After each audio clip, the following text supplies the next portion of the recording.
The text came through while I was pulling maintenance duty on our convoy vehicles in Afghanistan.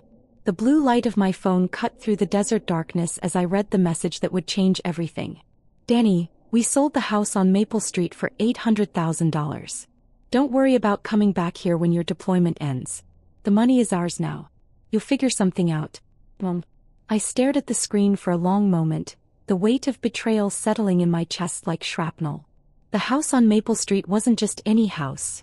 It was the home where I'd grown up, where Dad had taught me to throw a baseball, where I'd taken my prom photos. More importantly, it was the house Dad had specifically left to me in his will when he died 2 years ago. But Mom had been living there since Dad's death, and I'd been too busy with military commitments to deal with the legal paperwork. I'd trusted her to handle things while I was serving overseas. Clearly that trust had been misplaced. I typed back a simple reply, "Congratulations on the sale." What Mom didn't know, what none of my family knew, was that I hadn't exactly been struggling financially during my 8 years in the Army. While they thought I was just another grunt sending home my modest enlisted pay, I'd actually been building something extraordinary. It started in my second deployment, when I noticed how inefficient military supply chains were. Equipment would sit in warehouses for months while units in the field desperately needed it. So I developed a logistics tracking software during my off hours, working on my laptop in my bunk between missions. When I got back stateside, I refined the software and pitched it to defense contractors. Within 6 months, I had my first $1 million contract. Within 2 years, I had a company worth $47 million. Highland Logistics Solutions now manage supply chains for 3 branches of the military and 12 major corporations. But I'd kept it all quiet. My family knew I was doing some computer stuff in addition to my Army duties, but they had no idea about the scale of what I'd built. As far as they were concerned, I was still the same kid who'd enlisted right out of high school because I couldn't afford college. They had no idea that I'd been watching the Maple Street house situation very carefully through my lawyers.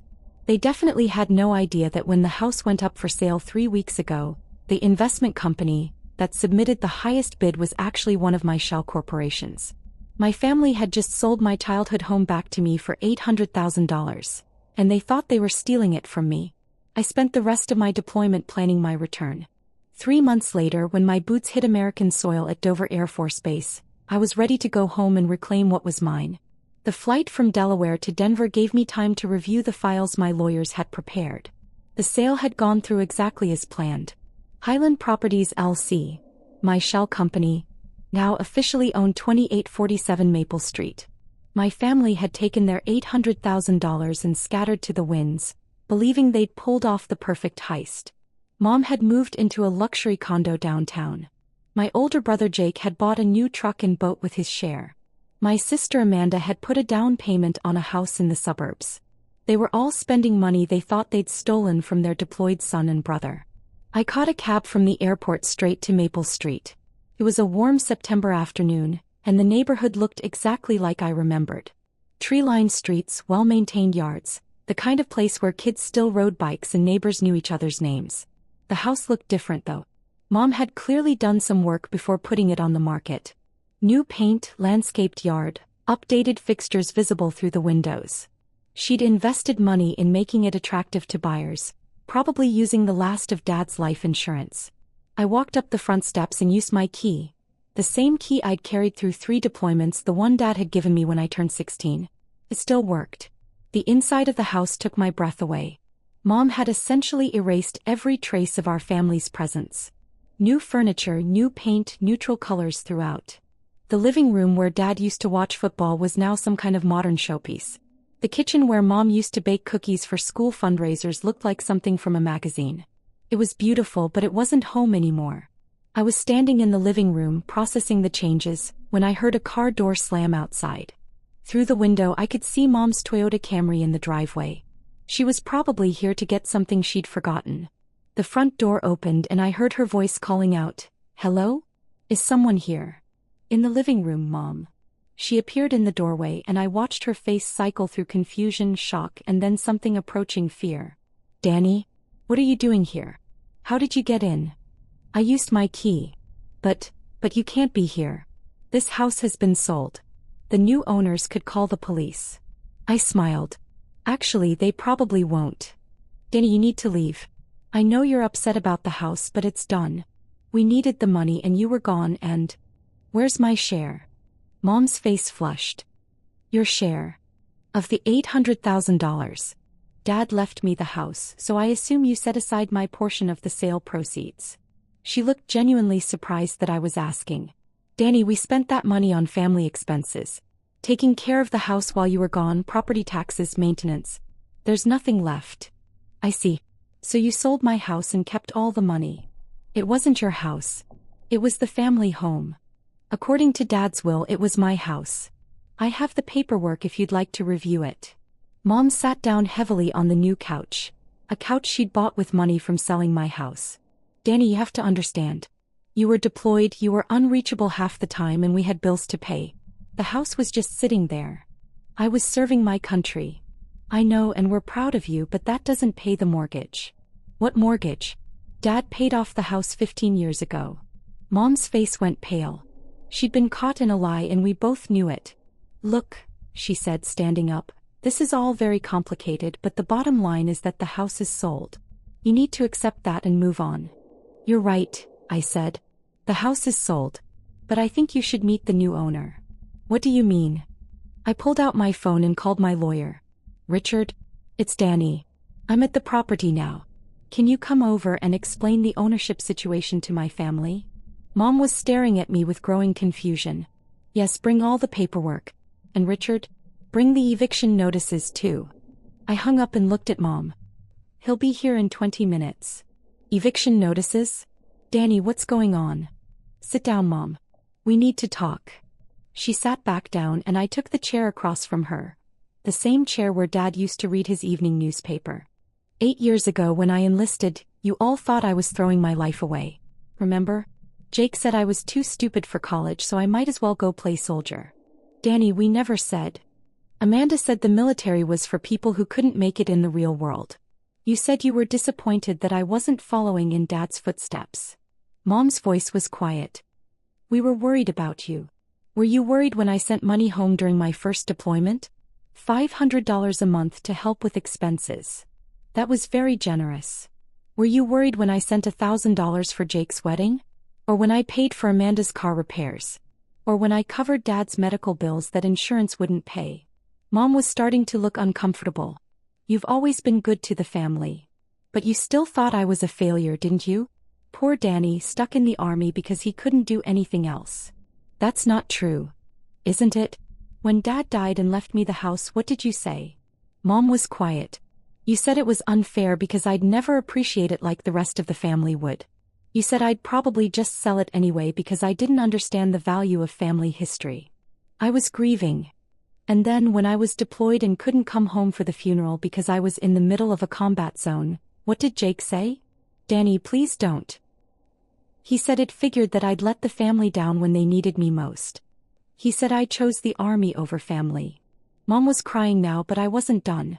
So when the opportunity came to sell the house and cut me out of the proceeds, it probably felt justified, didn't it? Poor Danny, off playing soldier while the real family handled real responsibilities.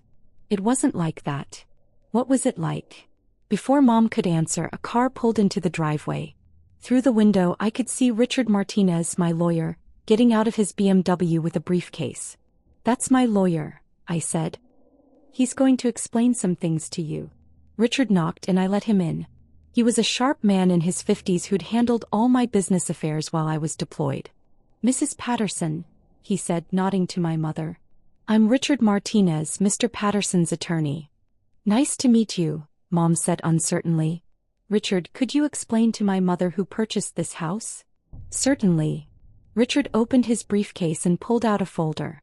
The property at 2847 Maple Street was purchased by Highland Properties LLC for $800,000. Highland Properties is a wholly owned subsidiary of Highland Logistics Solutions. Mom looked confused. I don't understand. Highland Logistics Solutions is your son's company, Mrs. Patterson. Danny owns Highland Properties, which means he owns this house. The color drained from Mom's face. That's impossible. Danny doesn't have that kind of money. Richard smiled. Actually, Highland Logistics Solutions had revenues of $73 million last year. Your son is quite successful. $73 million? Mom's voice was barely a whisper. The company specializes in military and corporate supply chain management. It's revolutionized how large organizations track and distribute resources. Mom turned to look at me. Danny, is this true? It's true. But you never said anything.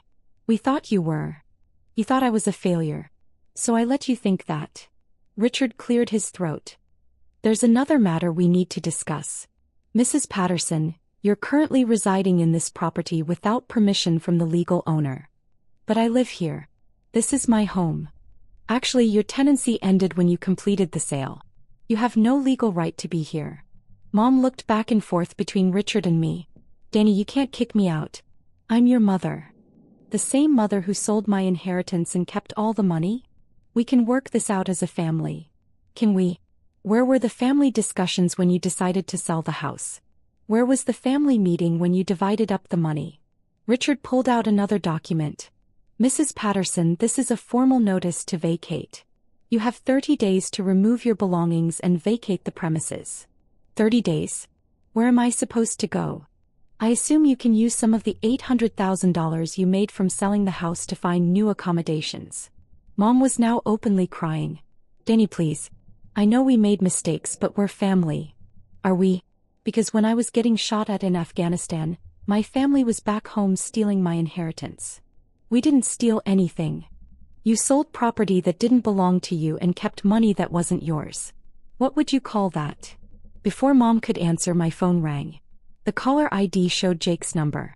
Excuse me, I said, answering the call. Hey Jake. Danny. Dude, what the hell is going on? Mom just called me crying something about lawyers and eviction notices. It's pretty simple. I'm the new owner of the house on Maple Street. What are you talking about? We sold that house. You sold it to my company. There was a long pause. Your company?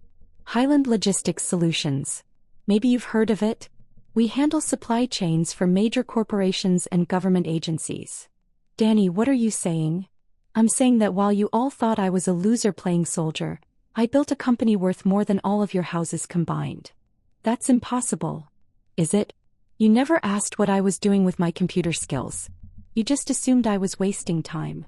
But you send money home. If you were rich, why would you? Because I thought you were my family. I thought you needed help.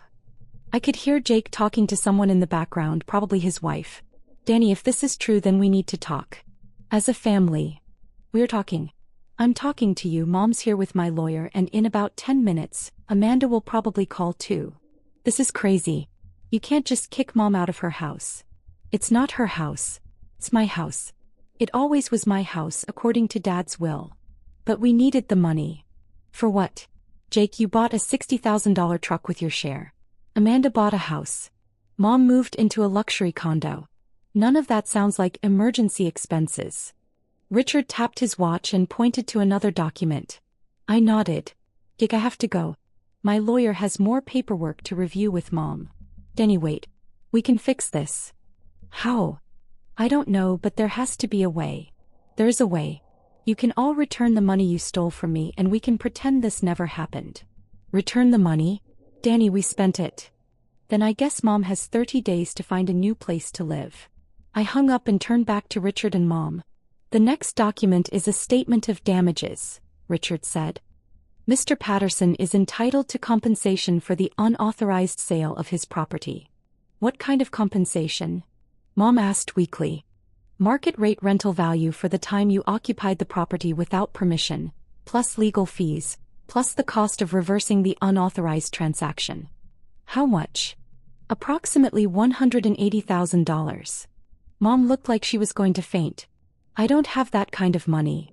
Then we'll need to discuss payment arrangements, Richard said. My phone rang again. Amanda this time. Let me guess, I said, answering. Jake called you. Danny, what the hell is happening? Jake says you own some big company and you're kicking Mom out of the house. That's essentially correct. This is insane. You're in the army. You don't own companies. I'm a computer programmer who happens to serve in the army. The two aren't mutually exclusive. But you never said anything. When would I have said something?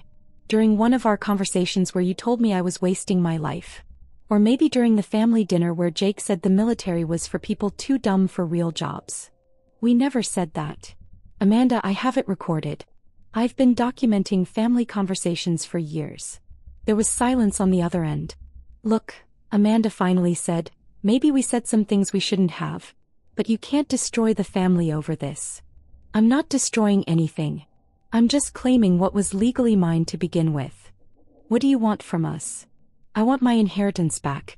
The house was worth $800,000. You all took that money. I want it returned. Danny, we don't have it. We spent it. Then you'll need to figure out how to get it back. I hung up and looked at Mom, who was now sitting with her head in her hands. Richard, can you give us a few minutes alone? Of course. I'll wait in the car. After Richard left, I sat down across from Mom. Danny, she said without looking up, I'm sorry. We're all sorry. We made a terrible mistake. What was the mistake, Mom? Selling the house or not thinking I'd find out about it? Both. All of it. She looked up at me with red-rimmed eyes. We thought you'd never come back here. You seemed so disconnected from the family. I was deployed. In a war zone. I know, but you never talked about coming home, never talked about settling down here. It seemed like you'd moved on from all of us. So you decided to move on from me too. It wasn't like that. What was it like? Mom was quiet for a long moment. It was like, we were afraid you'd grown too big for us. You had this whole other life, this important military career. We felt left behind. So you stole my inheritance to feel better about yourselves? We didn't think of it as stealing. We thought of it as family taking care of family. I looked around the room, my room in my house that they tried to steal. Here's what's going to happen, I said. You have 30 days to move out. During that time, you and Jake and Amanda are going to figure out how to return the money you took. Danny, we can't. You can sell the truck, sell Amanda's house, move out of the luxury condo. Return the money you stole and we'll call it even. And if we can't? Then I'll file criminal charges for theft and fraud, and you'll return the money anyway plus go to jail. Mom was crying again. This will destroy the family. The family was destroyed the moment you decided I didn't deserve what Dad left me. What do you want from us? I want my family back. The family that supported each other, that trusted each other, that didn't steal from each other. How do we do that? You start by admitting what you did was wrong. Not wrong because you got caught, but wrong because it was theft. It was wrong, Mom said quietly. And then you figure out how to make it right. What if we can't get all the money back? I thought about that for a moment. Then we'll work out a payment plan. But the first step is admitting what you did and committing to fixing it. Mom nodded. What about the house? What about it? Are you going to live here? I don't know yet. Maybe. Or maybe I'll rent it out. Or maybe I'll turn it into something else entirely. It's your house, she said quietly. Yes. It is. Richard came back inside and we spent the next hour going over paperwork. Mom signed acknowledgments of the debt, agreed to the moving timeline, and received copies of all the legal documents. After she left, I sat alone in the house for the first time in 8 years. It felt different now, not just because of the new furniture and paint, but because of what had happened here. This was no longer the house where I'd grown up. It was the house where I'd learned that family loyalty was a one-way street. But it was also the house where I'd just proven that sometimes the underestimated son becomes the one with all the power. 6 weeks later, Jake sold his truck and boat. Amanda put her house back on the market. Mom moved into a modest apartment and took a part-time job to help pay back what they owed me. They returned $640,000 of the original $800,000. I accepted a payment plan for the rest, not because I needed the money, but because I needed them to understand the weight of what they'd done. The house on Maple Street became the headquarters for Highland Logistics Solutions civilian operations. I kept Dad's study exactly as it was, but converted the rest of the house into a modern office space.